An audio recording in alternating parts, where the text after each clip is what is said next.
안녕하세요. 오늘은 제 이야기를 한번 해보고 싶어서 이렇게 몇 글자 적어보려고 합니다.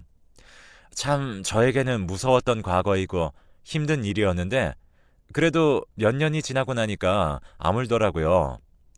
시간이 약이라는 걸 다시 한번 더 느끼는 시간입니다. 저와 저의 남편은 꽤 어린 나이에 서로 만나게 되었어요. 친구의 소개로 인해서 만나게 되었는데, 정말 순진하고 너무나도 착한 사람이었죠. 딱 눈에서도 선해 보인다는 말이 절로 나올 정도로 순박한 사람이었어요. 이 사람과 연애를 하면 정말 마음 쓰는 일은 없겠다 싶었는데 그 말이 정말 딱 맞을 정도로 저에게 너무나도 잘했고 착한 사람이었어요. 작지도 크지도 않은 회사에 다니고 있었고 어느 정도 벌 만큼 벌며 살아가고 있는 사람이었습니다. 연애를 하면서도 누구보다도 저를 생각해주고 착한 사람이었죠. 그렇게 저희는 3년간의 연애를 하고 드디어 결혼을 하게 되었습니다. 아들도 하나 낳았고, 그리고 몇 년 지나지 않아서 예쁜 딸까지 낳았죠. 그렇게 저희 가족은 행복했습니다. 하루하루 가족들과 보내는 시간이 너무 좋았으며 아들, 딸 둘 다 잘 낳고 살고 있다고 생각이 들었죠. 이대로만 살게 된다면 세상에서 정말 부러울 것이 없었던 가족이었어요. 그런데 어느 날 남편의 회사가 어려워지기 시작했고 작은 회사가 한번 힘들어지기 시작을 하니까 무너지는 것은 한순간이더라고요. 처음에는 괜찮을 거다 하고 생각을 했었는데 막상 그렇게 힘든 일들이 겹치니 버티기가 힘들었던 모양입니다. 그렇게 남편은 잘 다니고 있었던 회사가 하루아침에 사라져버렸습니다. 말 그대로 하루아침에 직장을 잃었던 것이죠. 너무나도 힘들어했던 그였습니다. 자기도 어릴 때 그렇게 풍족하게 자라지 못해서 늘 아이들에게 해주고 싶은 게 한가득이라고 말해주던 사람이었는데 그렇게 한순간에 무너지니까 사람의 자존감이라는 게 많이 사라지더라고요. 갑자기 잘 다니고 있었던 직장을 잃는 그 마음, 물론 남편의 마음을 100번 다 헤아릴 수는 없었지만 힘들다는 것은 알 수 있었어요. 그래도 우리는 함께 일어날 거라며 다독거렸고 남편도 점차 새롭게 할 일을 찾는 것 같았어요. 하지만 그때 당시에 경제 사정이 많이 힘들어지면서 문을 닫는 회사들이 많았던 시기였어요.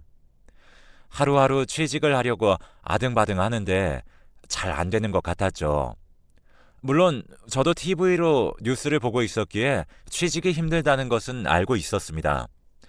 한 달 정도 고민해 보다가 도저히 안 되겠다는 결론이 나왔던 건지 남편은 어느 날 친구를 만나고 오더니 사업을 하겠다고 이야기를 하더라고요. 물론 남편이 하는 것은 믿고 지지해주는 편이었기에 괜찮은 동업자도 있다고 해서 그렇게 함께 시작을 해보라고 했습니다. 어떻게 되었던 집에서 있을 수는 없는 노릇이었고 저희에게는 2명의 자식들이 있었으니까요. 어떻게 되었든 일을 했어야 했기에 그렇게 사업을 시작하는 남편을 축하해주고 격려해줬었습니다. 아이템이 꽤나 괜찮았던 건지 그렇게 시작한 사업은 꽤나 잘 되었어요. 처음 몇 달은 많이 힘들어하고 집에도 들어오는 시간이 없이 뛰어다니더니 투자를 잘 받았던지 꽤나 잘 되었죠. 그렇게 거의 4, 5년 정도 사업으로 너무나도 잘 살았습니다. 저희는 그 돈으로 차도 샀고 집도 샀고 사업을 시작한 것을 참 잘했다 싶을 정도로 인생이 역전되는 기분이었죠. 물론 로또에 맞은 것처럼 그렇게 잘 되는 것은 아니었지만 그때 당시에 월세방에서 살다가 저희는 작지만 조그마한 집도 하나 살 수 있었습니다. 그리고 그렇게 남편이 갖고 싶어 했던 차도 가질 수가 있었죠. 그 정도면 어느 정도인지 아시겠죠? 먹고 살만 했어요. 아이들도 점차 학교에 들어가기 시작을 하고 저희도 나름 안정된 생활을 하고 있었습니다. 하지만 이것도 오래가지 못했죠. 사업을 시작하면서 동업자와 함께 욕심이 생겼던 남편은 조금 더 크게 사업을 벌여보기 위해 무리한 투자를 시작했던 것이었어요. 저 또한 알고 있었지만 사람의 앞날은 모르고 그렇게 폭삭 망하게 될 줄은 몰랐었기에 말리지도 못했죠. 그리고 솔직히 남자들 하는 일에 관해 잘 모르기도 하잖아요. 그냥 이렇게 하려고 한다 하길래 끄덕끄덕 했었던 거였죠. 하루아침에 가지고 있는 돈 싹 다 날리고 저희에게는 정말 그 차 하나하고 집만 남은 채 모든 것이 날아갔어요. 올라가는 게 쉬웠던 만큼 저희는 내려오는 것도 그렇게 어렵지 않더라고요. 정말 단기간에 내려와서 이게 무슨 일인가 싶을 정도로 당황스러웠어요. 남편의 인생에 있어서 두 번째의 실패. 하지만 첫 번째의 실패도 있었고 좀 막막하기는 했지만 저는 남편을 또 한 번 믿었죠. 우리는 잘 될 거라고 생각했고 이것도 인생의 경험이라고 생각하자며 그렇게 서로를 다독거렸습니다. 이번에는 제가 제안을 했죠. 제가 요리를 조금 했었거든요. 이제 아이들도 어느 정도 컸고 집을 팔고 월세로 들어가면서 그 돈으로 가게를 내어보는 것은 어떻겠냐고 말이죠. 그렇게 남편은 동의를 했고 저는 메뉴 개발을 하기 시작했고 나름 금세 완성을 했었습니다. 다른 건 몰라도 정말 요리 하나만큼은 자신이 있었거든요. 저희는 가게를 시작했고 처음에는 물론 힘들었지만 점차 자리를 잡기 시작을 했습니다. 메뉴는 딱 한 가지였는데 그것만 주력으로 밀고 나갔죠. 주로 저는 주방에서 모든 것들을 담당하고 남편은 카운터에서 일을 보는 것이었습니다. 거의 1년 정도 지날 무렵 가게를 확장해야 할 정도로 많은 돈을 벌었죠. 저는 점차 바빠져 갔으며 남편도 함께 바빠져 가는 게 당연한 일이었죠. 점차 일이 많아지면서 아르바이트생도 구하고 하다 보니까 딱히 남편이 할 일이 없어지더라고요. 어느 날부터 시작해서 남편이 많이 우울하다는 것을 눈치채게 되었습니다. 계산만 하고 있고 계산마저도 젊은 아르바이트생들이 더 잘하니까 딱히 자기가 정말 할 일이 없는 거죠. 자신의 실패 그리고 아내의 성공 물론 누구 하나 잘 벌어서 잘 살면 되는데 남편은 그게 자존심도 많이 상하고 뒷방 늙은이가 된 기분이었던 것 같아요. 어느 날부터 짜증도 많이 내고 우울하고 무언가 남편에게 말도 안 되는 자격지심이 생겼던 것 같습니다. 그리고 가게도 점차 비우는 날이 많아지더라고요. 물론 저는 일을 한다고 그렇게 남편을 신경 쓸 겨를이 없었던 게 사실이에요. 그래도 집에 가면 꼭 물어보고 밥 차려주고 남편 대우 모두 다 해줬습니다. 어느 날 자신도 무언가를 해보고 싶다고 하며 자신을 좀 도와달라고 하더라고요. 너무 우울해 있는 게 보여서 저도 무언가를 했으면 좋겠다 싶었는데 자존심 상할까봐 이야기를 못했었거든요. 저도 든든하게 뒷받침해 줄 수 있으니 뭐든 해보라고 했었습니다. 그렇게 5달 정도 고민을 했던 아이템이 있었는데 1년 정도 해보고 망했죠. 밑 빠진 독에 물 붓는 것처럼 돈이 나가더라고요. 그래도 저는 남편 해보고 싶은 거 해보라고 그렇게 1년을 뒷바라지해 줬었습니다. 자기도 하다가 지친 듯 그렇게 포기했네요. 그렇게 다시 집에 있기 시작한 지 1년. 동창회에 다녀온 남편이 자신도 교회를 다녀볼까 한다면서 이야기를 하더라고요. 오랜만에 친구들도 만나니 옛날에 교회 같이 다녔던 것도 생각이 나고 즐거웠었다며 이야기를 시작했어요. 물론 종교활동도 나쁘지 않다는 생각이 들어서 다녀보라고 했었죠. 그때 당시에도 사업 실패로 인해서 많이 우울해하고 힘들어 했었거든요. 그렇게 교회를 열심히 다니기 시작했습니다. 거기서 만나는 사람들과 친하게 지내는 것 같았고 하루하루 웃는 날들도 많아지더라고요. 약간의 조울증처럼 왔던 게 점차 사라지는 모습을 보고 저는 안도했었습니다. 교회를 다니기 시작하면서 확실히 마음가짐도 달라지고 저에게 잘하기도 하고 아이들에게도 아주 잘하더라고요. 남편이 기가 죽을까봐 용돈도 팍팍 주면서 그렇게 열심히 종교활동을 했었습니다. 물론 중간에 저보고도 같이 가자고 했는데 서로의 종교활동은 터치하지 말자고 했었습니다. 저희 할머니가 기독교인이셨는데 그다지 좋은 기억은 아니었거든요.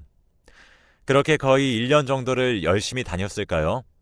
본격적으로 자기도 기도를 해보고 싶다며 처음으로 캠프처럼 기도하러 다녀온다고 합니다. 저도 교회 생활은 안 해봤지만 그런 것도 있다는 게 알고 있었기 때문에 바람 쐬고 오라며 그렇게 허락을 해줬죠. 그게 시작이었던 모양입니다. 캠프를 다녀오고 나서 무언가 사람의 눈이 바뀌었다고 해야 할까요? 자신의 말로는 몸도 마음도 모두 비우고 돌아온 것 같다고 이야기를 했지만 무언가 분위기가 바뀐 것 같았습니다. 물론 그때도 대수롭지 않게 생각을 했죠. 그런데 그날 이후로 정말 심심하면 그 종교 활동을 하러 나가더라고요. 그 전에도 물론 자주 나갔을 수도 있지만 밤 늦게까지 안 들어오는 경우가 허다했어요. 이게 종교 활동이 맞나 싶을 정도로 그렇게 줄기차게 다니기 시작했습니다.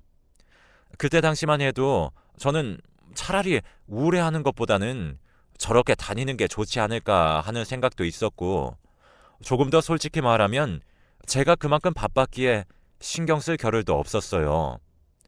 아이들을 챙기기 바빴고 가게 일도 점차 바빠지면서 저는 2호점까지 내게 되었거든요.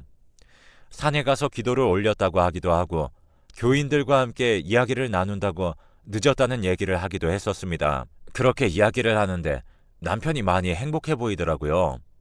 남편한테도 이런 표정이 있었나 싶을 정도로 많이 좋아 보였습니다. 그러던 어느 날 남편이 돈이 필요하다면서 이야기를 하더라고요. 평소에는 용돈으로 알아서 해결하는 편이었고 용돈도 그렇게 적게 주지 않았었습니다.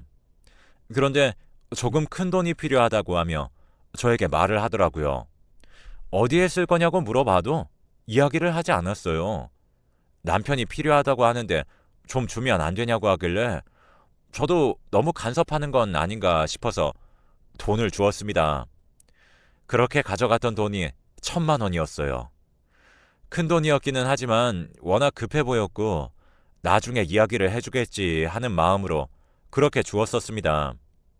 그날 이후로 점차 돈을 달라고 하는 일들이 많아지더라고요. 점차 행사도 하면서 자신도 간부가 되었다고 하며 돈을 요구하는 게 많아졌습니다. 물론 종교 활동에 대해서 잘 알지 못하지만 저도 어느 정도 직급이 있다는 것은 알았기에 그렇게 알고 그냥 넘어갔었어요. 그런데 어느 날은 저에게 또 큰 돈을 내놓으라고 하는 겁니다.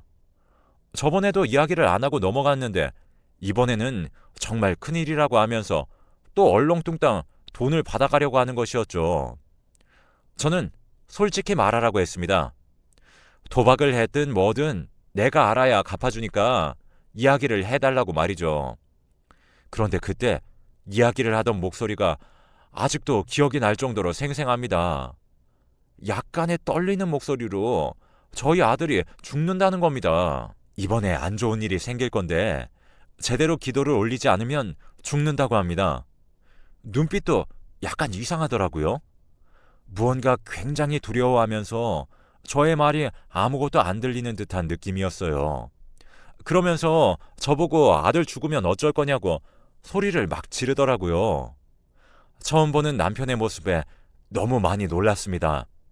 너무 놀라서 남편만 쳐다보고 있으니 안 좋은 기운이 있어서 이번에 아들에게 그 기운이 전해질 것 같다며 말을 차차 꺼내더라고요.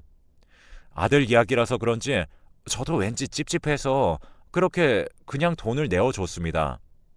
물론 저도 그 당시에 너무 놀라기도 했고 아들에 관련된 이야기라서 그런지 그냥 쉽게 넘어갈 수가 없더라고요. 그리고 남편의 그 눈빛 너무나도 진심이었습니다. 무언가 겁에 질린 듯 했고 혹시라도 아들이 잘못될까 싶은 마음이 컸었던 것 같아요. 그렇게 남편에게 또 돈을 주었고 저는 남편의 종교 생활에 대해서 다시 한 번 더 생각을 했습니다. 남편은 그렇게 아들의 기도를 올린다며 가버렸고 거의 일주일이 지나서 들어오더라고요. 그래서 남편 잡고 이야기를 했었습니다. 그 말이 무슨 말이냐고 말이죠. 아들이 잘못된다는 말이 무슨 말이냐고 물었더니 이제 괜찮다고 하면서 세상 편안한 표정을 짓더라고요. 정말 모든 것이 끝났다는 듯한 표정이었죠. 이제는 안심해도 된다고 이야기를 하는데 그때부터 의심이 가더라고요. 너무나도 맹신하고 있는 게 아닐까 싶었습니다. 그리고 종교에 관해서 물어보기 시작했죠. 남편은 정말 꿈꾸는 듯이 이야기를 하더라고요. 자신이 믿는 곳이 조금 더 특별한데 미래도 볼 수 있고 자신은 이 더러운 세상에서 구원을 받을 것이라고 합니다. 그래서 기도도 열심히 올리고 있고 나중에 우리 가족 모두 그곳으로 가서 멸망이 될 때도 살 수 있을 만한 집을 마련하고 있다고 하더라고요. 그때 남편이 이야기를 하는 표정을 정말 잊을 수가 없었어요. 모든 것을 통달한 듯한? 모든 것이 자신의 뜻대로 흘러간다는 듯한 느낌이라고 해야 할까요? 그때부터 이상하다고 느낀 저는 남편에게 그곳을 나가지 말라고 했습니다. 하지만 그때부터 눈빛이 변하더라고요. 싸우는 날들이 많아졌고 그리고 저와 싸우고 나가는 일도 허다했습니다.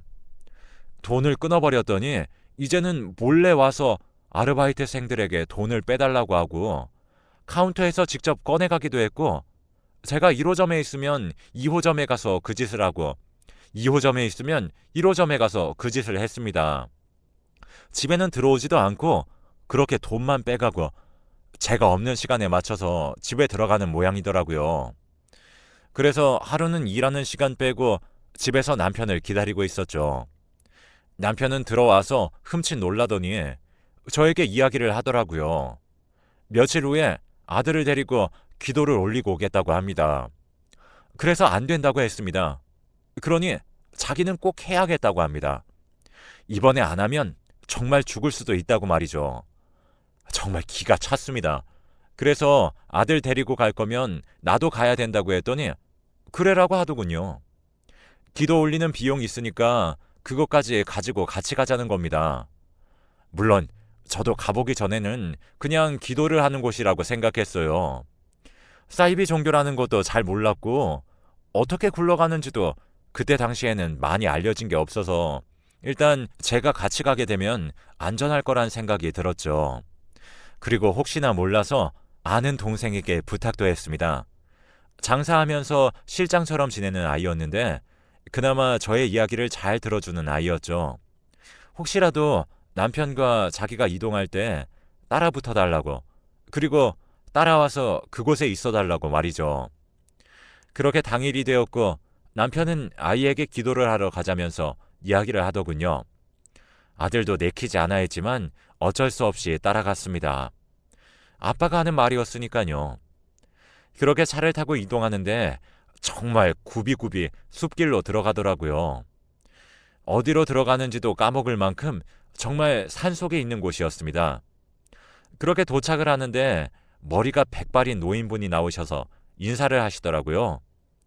말씀 많이 들었다고 하면서 저에게 인사를 건네는데 붉은 옷을 입고 있는 게 그렇게 이상해 보일 수가 없었어요. 그렇게 저희는 들어갔고 아들은 기도를 들어가야 한다며 먼저 데리고 가더라고요. 제가 따라가려고 했지만 남편이 잡는 바람에 따라가지 못했어요. 금방 나올 거라는 말에 안심했고 저는 주변에 있는 몇몇 기도하시는 분들을 만났습니다. 그렇게 조금 있으니 무대 같은 곳에 아이가 올라오더라고요. 옷도 갈아입혔는데 교주와 비슷한 붉은 옷이었고 조금 더 디자인이 달랐었습니다. 그렇게 아들을 보는데 남편은 감동스러운 눈을 하고 저를 잡고 있었던 손을 가득 모아서 기도를 하는 듯한 모습을 하더라고요. 마치 벅차오르는 듯한 느낌? 그리고 갑자기 주문 같은 기도가 시작되는데 그걸 보고 기겁했습니다. 무언가 사람들이 홀린 것처럼 큰 소리로 주문을 외우듯 기도하는데 그 소리가 너무 기괴해서 정말 공포 영화를 보는 것보다 더 무서웠죠. 더 소름 끼치는 건 옆에서 더 크게 그 주문들을 그대로 남편이 따라하고 있었던 것입니다. 아들도 잔뜩 겁에 질렸고 저도 심장이 떨어지는 듯 했어요. 너무 무서워서 꼼짝도 할 수가 없었어요. 그렇게 한참을 소리를 지르면서 기도를 하는데 저를 정신 번쩍 들게 만든 건 그 붉은 옷을 입은 교주의 말이었습니다. 신에게서 선택받은 아들은 다치지 않는다며 칼을 꺼내 들고 저의 아들의 주변으로 무언가를 그리는 듯 춤을 추듯이 움직였죠. 그제서야 정신이 번쩍 들고 저는 아들에게 가려고 남편의 팔을 뿌리쳤습니다. 그때 남편이 저를 잡더라고요. 고개를 저으면서 말이죠. 그런 거 보이지 않았습니다. 잘못하다가는 다칠 수도 있었기에 남편은 다치지 않는다는 말을 맹신하는 듯 했으니까요. 그렇게 저는 교주도 뿌리치고 아들 잡고 출입구로 뛰었습니다. 그렇게 뛰는 도중에 막는 사람들도 있었는데 그것도 다 뿌리치고 그렇게 도망쳤습니다. 진짜 잡히면 죽을 것 같더라고요. 나오니 다행히도 동생이 나와 있었고 저는 차를 타고 그곳을 빠져나왔어요. 다행히 다친 곳은 없었고 뒤를 보는데 남편이 쫓아오다가 저희 차를 보고 허탈해하는 모습이 보이더라고요. 저희 남편은 사이비 종교에서 그렇게 활동을 하고 있었던 것입니다. 나중에 이야기를 들어보니 엄청 돈을 들여서 아들을 선택받게 했던 것이었죠. 그 돈을 그렇게 제가 다 대어주고 있었던 거예요. 자신은 나이가 안 되고 어린 사람만 된다고 해서 자신의 아들을 그곳에 그렇게 넘긴 겁니다. 집에도 들어가기가 무서워서 저희는 딸까지 데리고 집을 나왔고, 그리고 그것을 경험한 아들은 정신과 치료까지 받았습니다. 전화가 와서 고래고래 소리를 지르며 아들 어디냐고 찾던 목소리가 아직까지도 생생합니다. 그렇게 이혼 준비를 했고 이혼 안 한다고 버티는 바람에 결국 소송까지 갔습니다. 그 시간만 해도 거의 1년이 걸린 것 같네요. 가게에 계속 찾아오는 바람에 경찰에 신고도 하고 접근 금지 명령이 떨어졌었고요. 지금은 몇 년 지나서 연락조차 하지 않지만 그때의 충격이 아직까지도 생생합니다. 제 생각에는 아직까지도 그 사람은 사이비 종교에 빠져있지 않을까 생각이 드네요. 사업에 실패하지 않았다면 그러지 않았을까? 아니면 회사가 괜찮았다면 그러지 않았을까? 그때 당시에 정말 많이 던졌던 질문입니다. 사람들에게 일어날 일들은 결국 일어나는 거겠죠. 힘든 시간을 견뎠고 나름 아물어서 지금은 좀 괜찮습니다. 그래도 이렇게 이야기를 하고 나니 많이 편안한 것 같네요. 저의 긴 글 읽어주셔서 감사합니다.